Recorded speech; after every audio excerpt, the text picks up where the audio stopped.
A good arm day includes compound movements. An arm day with no compound movements is a bro split. It's a bad arm day. You don't want that. And you are going to skew your arm day towards what you need. He needs shoulders, so I'm giving him shoulders. He does hammer curls, standing dumbbell overhead press, standing French press, and cell rows. The arm day is the day of the giant set. And why is it the day of the giant set? For the same reason that you will find in my programs much more supersets in the upper body portions. Why? Because smaller muscles, less of a cardiovascular demand, easier to superset, easier to giant set, you gain time. And since there's nothing less taxing on the cardiovascular system than a curl, you better superset them. I don't want to see you rest after curls. So you're going to do hammer curls that can be, you did that pinwheel if you want. You can do regular supinated curls. I know that you want more forearms, and I think I've slacked a little bit on your forearm work. They can also be normal curls. So hammer, snatch, supinated. You pick, it's up to you. And for these, you're going to do 8 to 12. Okay. Then, on the standing dumbbell overhead press, 6 to 10. Standing French press, 6 to 10. And then the seal rows, 8 to 12. So this is one of the day that is going to be potentially the toughest to superset, because I'm asking you to grab a lot of equipment. But I'm putting it on a Saturday on purpose, because if you wake up early enough, none of the lazy bones are going to be at the gym, and you're going to have a free reign, and you're going to have all the equipment for yourself. So that's the logic behind that. And if you ask yourself, will I be able to perform seal rows after doing curls, standing dumbbell overhead press, and French press? Yes, try it. You will find that your upper back will not be limited. Giant sets are amazing for that reason. If they're done correctly, it doesn't limit performance.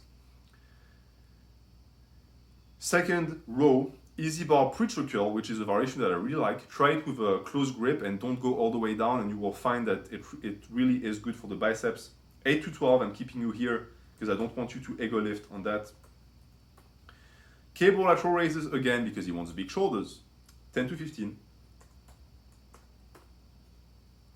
Facepulls, 15 to 20, because you don't go to failure on facepulls, so you just want to get quality reps.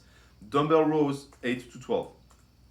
Okay, he wants a bigger back, he'll get a bigger back, I can tell you that. So that's something that is tailored towards him. And for that, you're going to do 4 sets as well. And you'll find that that arm day, because it's giant setted, is going to go by like this. If I didn't giant set, that arm day would take you 4 hours, roughly. This should be done in, I would say, an hour, 15 minutes, an hour, 30 minutes. For an arm day, it's pretty lengthy.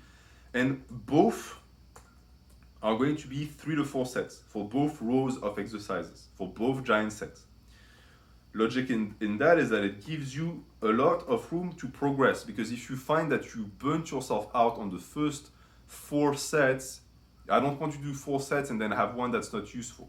So I will even go as far as to say that you can do 2 to 4 sets, because for arm days it's going to be for you a learning curve.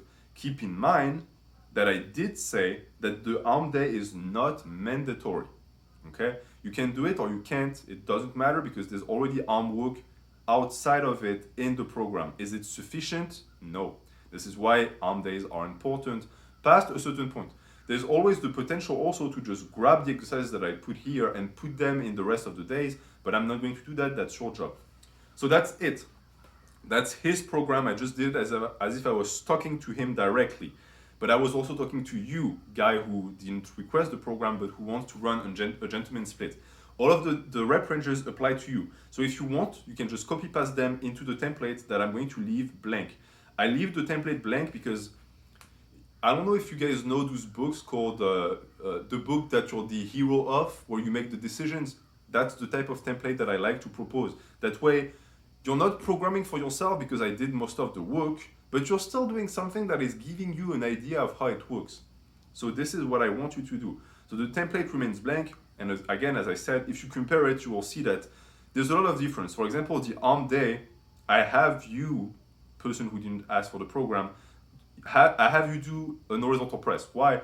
Because more bench volume, more horizontal press volume is always good.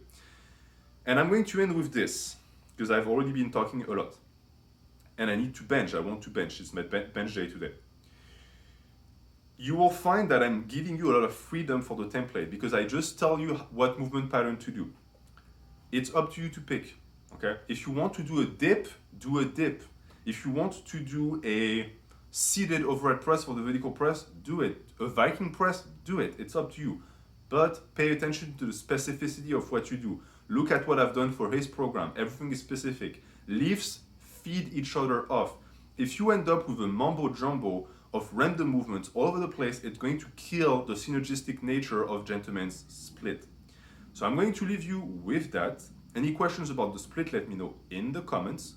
And I forgot to say that when I started, the programs I make are not an invitation to always jump programs. I made a video about it. You need to stick with the same program and eventually you make your own. I will teach you how to do that. But every time I put out a new program, don't jump on it. Stick to something, okay? But if you don't have a program yet or you need something new, look at the template, make it the best that you can so that it fits you, work hard and you'll get gains. Thank you for watching. Have a good day.